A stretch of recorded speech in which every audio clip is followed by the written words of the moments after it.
यस्य रूपमधिकम् प्रच्छन्नगुप्तं धनम् विद्या भोगकरी यशः सुखकरी विद्या गुरुणा गुरुः विद्या बन्धुजनो विदेशगमने विद्या परं दैवतम् विद्या राजसु पूज्यते न तु धनम् विद्या विहीनः पशुः विद्या प्रशस्यते लोकैः विद्या सर्वत्र गौरवा विद्यया लभते सर्वम् विद्वान् सर्वत्र पूज्यते ज्ञानेन सदृशं पवित्रमिह विद्यते न हि ज्ञानेन सदृशं पवित्रमिह विद्यते न हि ज्ञानेन सदृशं पवित्रमिह विद्यते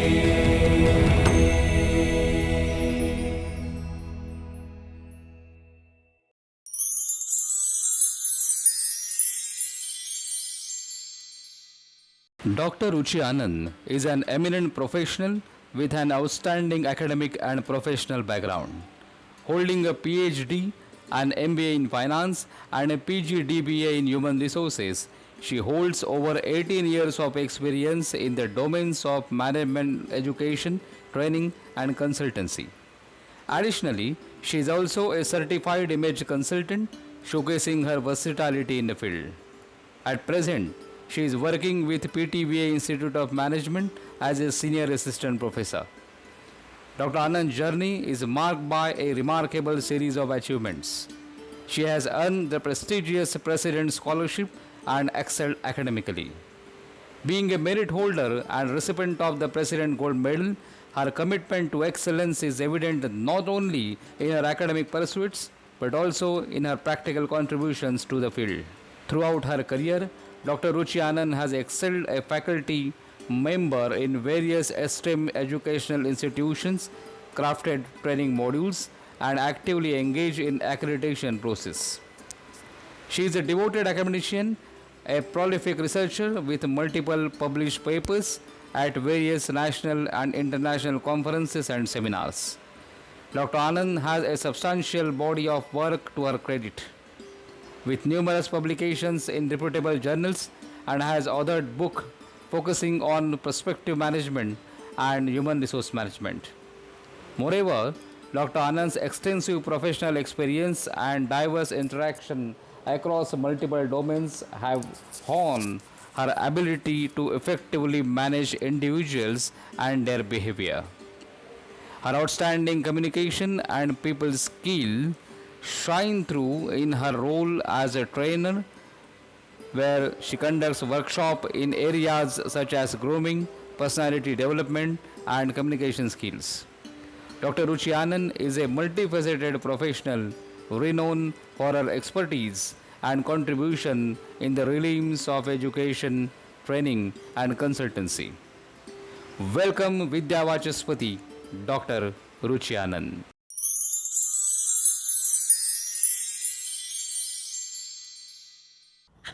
Namaskar. I will be talking about my topic, work-life balance among women in the banking sector, of my doctoral research program. The very first thing which is required is that you need to clear your PET exam, that is the PhD entrance exam, and the coursework has to be done once the PET exam is cleared. The PET exam is making you a gateway in order to get an entrance for the PhD course program.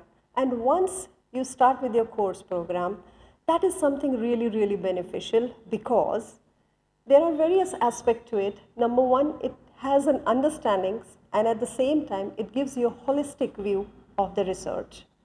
Secondly, in the coursework program, the students or the candidates or the scholars are being taught how to understand how to write a thesis, the objectives and hypothesis to be made, because this is one of the most crucial criteria for writing the research project, and finally the statistics to be applied, because the research cannot be completed unless and until the statistics are being applied correctly, because the results is based on that. Moving ahead, the important aspect is to understand the topic. So once the coursework is done and you have a clear-cut idea what exactly is needed to be done, the foremost important aspect is to select the topic. The topic which needs to be selected has 4 major criteria. Number 1 is that you should have interest in it, because I feel that you are going to put your heart and soul for the coming few years in that topic. So the foremost important thing is that you should have interest as well as the liking towards the topic to which you are dedicating your time, money, effort, and the important part of your life. Secondly, which I feel is that it is very important that you should have the expertise skills. Now, when I'm talking about expertise skill, it is very much important that you should understand that if you have the right kind of skill to give that kind of research and contribute in such a manner. For example, if in case I would like to give some kind of research in terms of engineering, but I don't hold a degree for it, I definitely don't hold such kind of expertise in giving and putting the results. So that's the reason whatever you are doing in terms of research, that should have your some kind of expertise skills which are being very much required. Third important aspect is the data availability. I would definitely like to point out on this aspect that it is very important that the topic is relevant, but at the same time, it is very, very important that you should be able to collect the data. If the data is not available correctly, no matter how much efforts you are putting, definitely it's going to be in vain. So the most important another aspect which is there is the data availability. And the last but not the least, which I feel is the gap analysis. The gap analysis talks about that why I need to do or move further in this kind of research. For example, my topic was work-life balance. Now, if already that work has been done about work-life balance, what is my need of doing the same kind of research? But when I found out that there are certain gaps which are still needed to be studied, that's the reason I have chosen this topic. So, finally comes that I have to understand that what is the reason I will be choosing this topic. Now, when I was going through and was understanding that what should be my topic, I was reading a lot. And when I was reading, I realized that after going through certain articles, and definitely my interest was to understand that how work-life balance can be achieved. But at the same time, I realized through various studies, through articles and newspapers and various other sources of collecting the data, I realized that in the year 1970, only 5% of the women were employed and 95% of the men was being taken care, which was very less. But when we move ahead in the year 1990s and so on, definitely the percentage of women in the workforce increased to a greater extent. Sadly, but when we talk about India, only 27% of the women workforce is working, and that is comparatively very less when we compare it to the rest of the world. And another aspect, which is the problem statement and which is the root cause of me choosing the topic, is that India ranks very low in terms of economic participation of women. And to my surprises, at that point in time, when I was doing and finalizing the topic, it realized that only 20% of these women 26% of women who are educated are been working, which means more or less 75% of women, those who were really educated, were not been working. So to understand that why they were not been working, the main reason was they are not being able to balance the work and the life properly. And here comes the topic of my interest, which talks about work-life balance among women in the banking sector. So once you finalize the topic, the most of the topic or the job is done, because we understand that which path we have to choose and where we have to go. The topic has to be very, very relevant, which means it should not be too narrow and it should not be too vague. Now, I have chosen banking sector because once again, women are being in the workforce since a long time, and banking is one of the area or the sector which has been contributed heavily by the women. So the topic was being very clear, and then I moved ahead and formulated the objectives. When it comes to the objectives, we have to understand that what is the need and what I am trying to study through my thesis. So the objectives which I framed were of three aspects. Number one, I tried to understand the factors which are affecting work-life balance. Secondly, I wanted to understand the dimensions. When I talk about dimensions, I am specifically talking about 4 dimensions, which is self, family, friends, and work. And third, which is there, is how is the policies and the culture of the bank is there according to the work-life balance. So this 4 quadrants is the basic research which I am trying to find out, that is women in India, in banks, are being trying to have a balance among all these 4 quadrants of their life. Moving ahead, another aspect which I added on when I was studying was the Hudson model.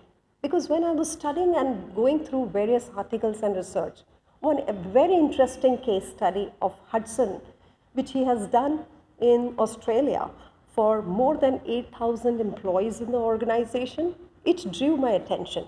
Reason? Because he was trying to understand that how organizations are being trying to have the culture as well as the policies related to work-life balance.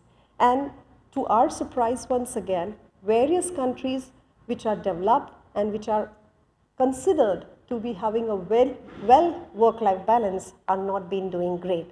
And that's the reason, once again, we being in India should always find out the ways that how it can be better.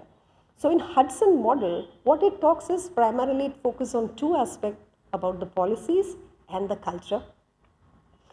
And in this, there are 4 typologies which talks about utopians, visionary, braggers, and laggers. Quickly, I'll just talk about it in between so that we understand what exactly it's trying to cover. So utopians are the ones who are having great culture as well as policies. When it comes to visionary, the companies or the banks which are coming in visionary have only the culture but no policies as such.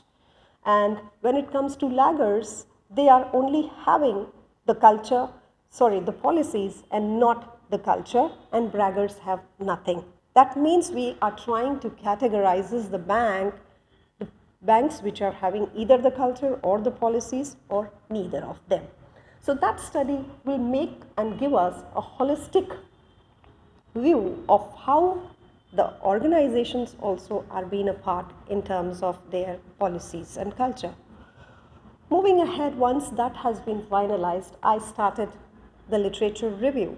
And in literature review, I think more than 100 plus articles, research papers, and few theses has really helped me to understand how the flow of this program or how this flow of this research design has to be taken care of.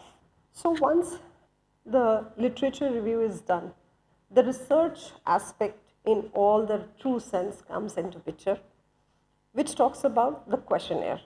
I think as my study was basically on primary research, so I had to make a questionnaire And that designing of questionnaire plays a very crucial role, because we have to understand that the most important aspect is that I should know the topic.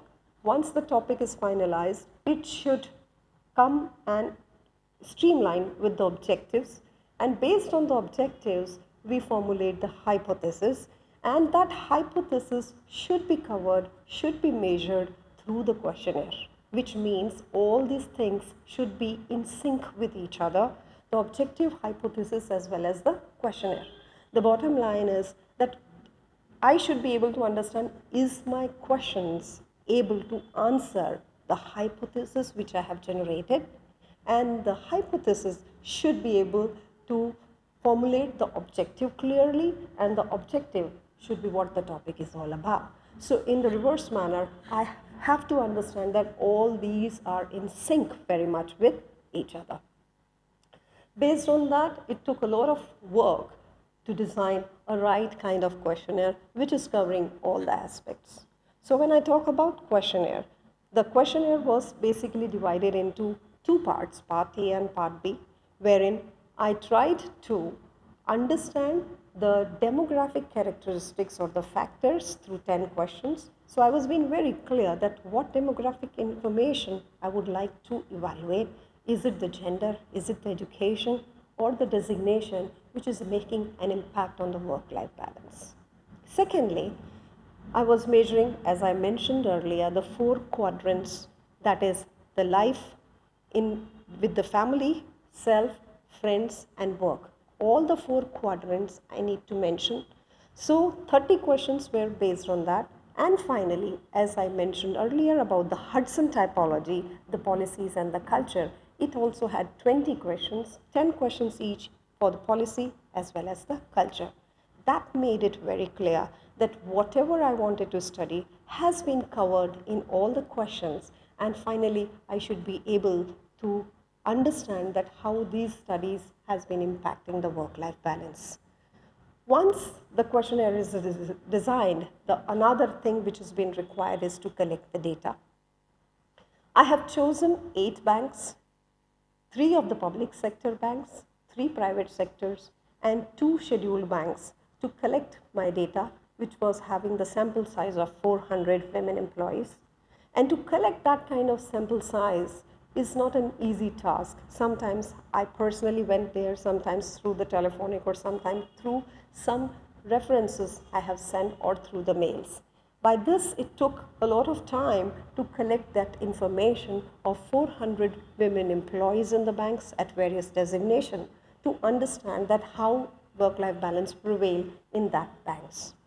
Once the data is collected from all the 8 banks, another aspect is to understand what are the tools which are we going to apply to these questions or the data which we have collected.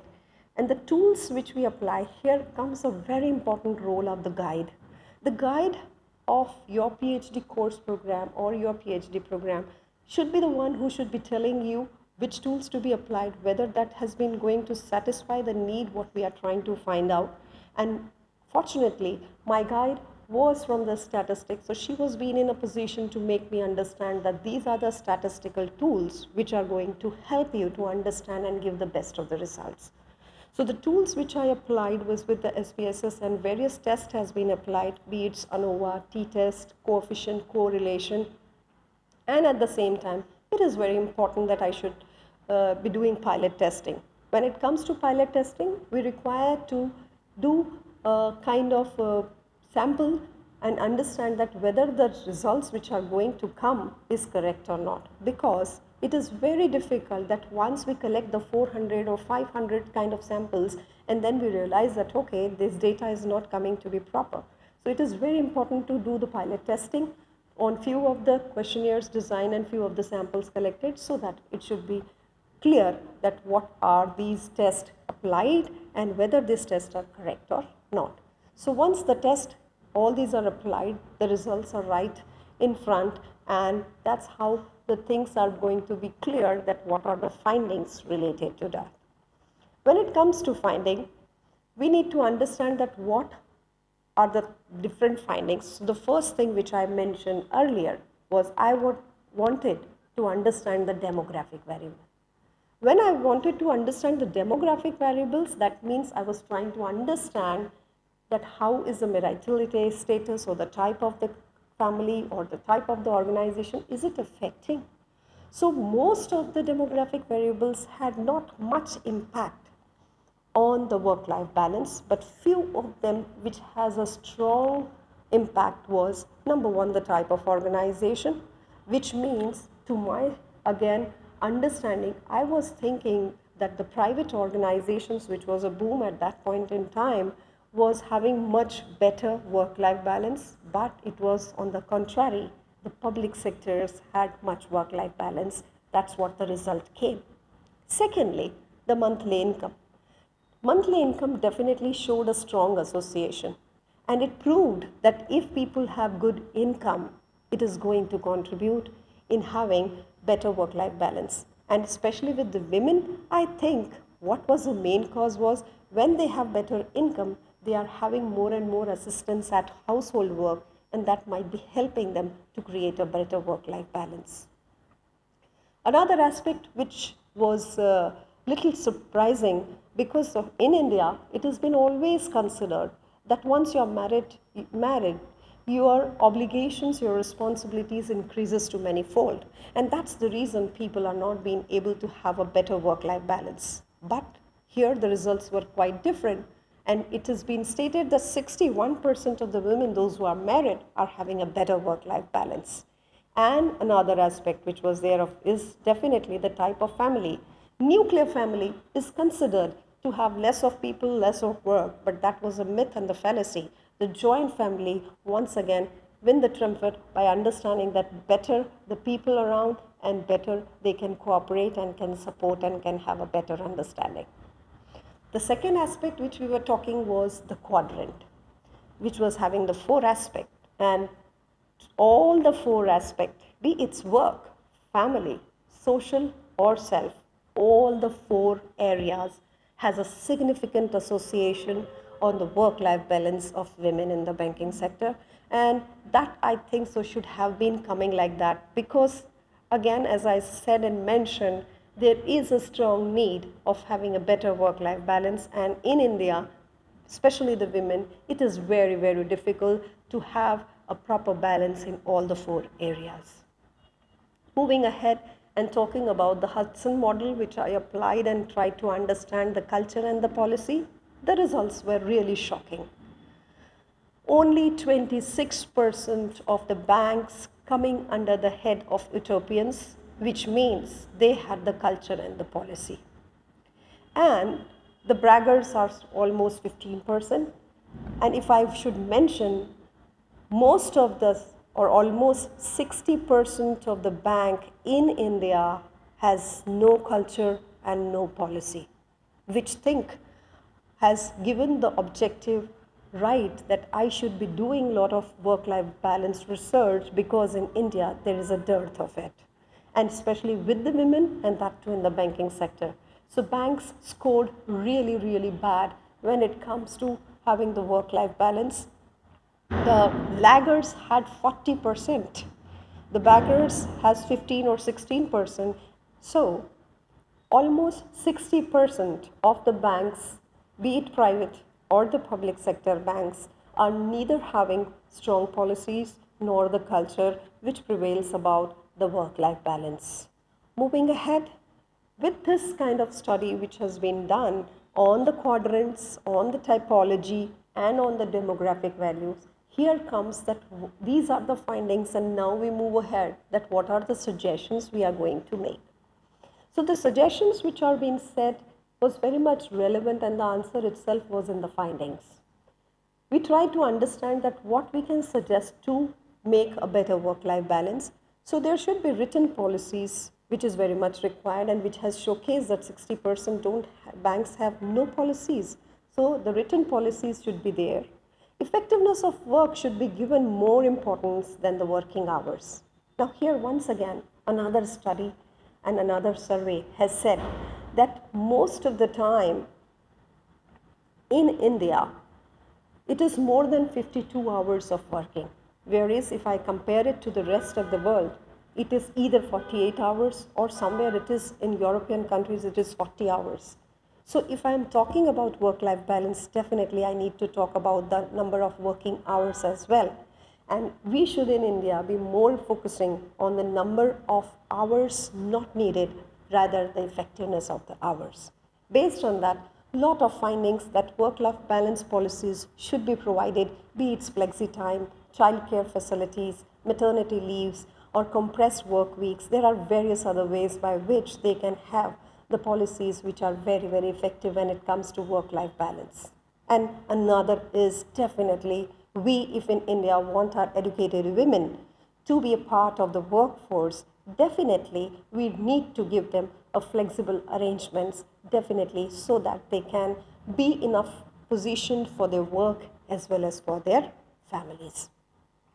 Moving ahead, few other aspects which are being required is that it's not only the organizations who should be responsible. I think so women as an individual also plays a very important role. They need to bifurcate and understand very clearly what exactly are they wanting to do. They need to prioritize their personal life, their social life, and their other aspects so that they are trying to balance it out, the things in a much better way. And of course, if there is policies and no culture, so culture prevails in an organization. I think more and more organizations should have a culture which goes hand in hand with the policies. And at the same time, if the individual as well as the banks or the organizations are working together, working in hand, that can definitely give some better results. And not the least, if we think that Government of India also should be formulating certain policies and culture which can enhance the policies and work, which should work as a catalyst, will be a much, much better option. So I think with all the suggestions given to the bank, here I would like to say that this is how I completed all my research work. And what I have seen was that there was a significant association of all the four quadrants and work-life balance, and along with that, there is a need of robust culture and policies in the bank. Now, all these findings, when I took all that, which is of no use, so I shared all my findings and suggestions to all the 8 banks which I studied, and I thought that it will help them to formulate the policies and culture which can bring a better work-life balance. Also, I feel if women can master the skill of having the work-life balance, they will become more independent. And in this way, not only they are going to contribute for their better life, but also for their family, and can contribute substantially towards the better economic condition of our country. Work-life balance can bring financial independence and ultimately empowers the women. I hope my work will serve as a guiding light to move forward in your research path. Thank you. ज्ञानेन सदृशं पवित्रमिह विद्यते ज्ञानेन सदृशं पवित्रमिह विद्यते ज्ञानेन सदृशं पवित्रमिह विद्यते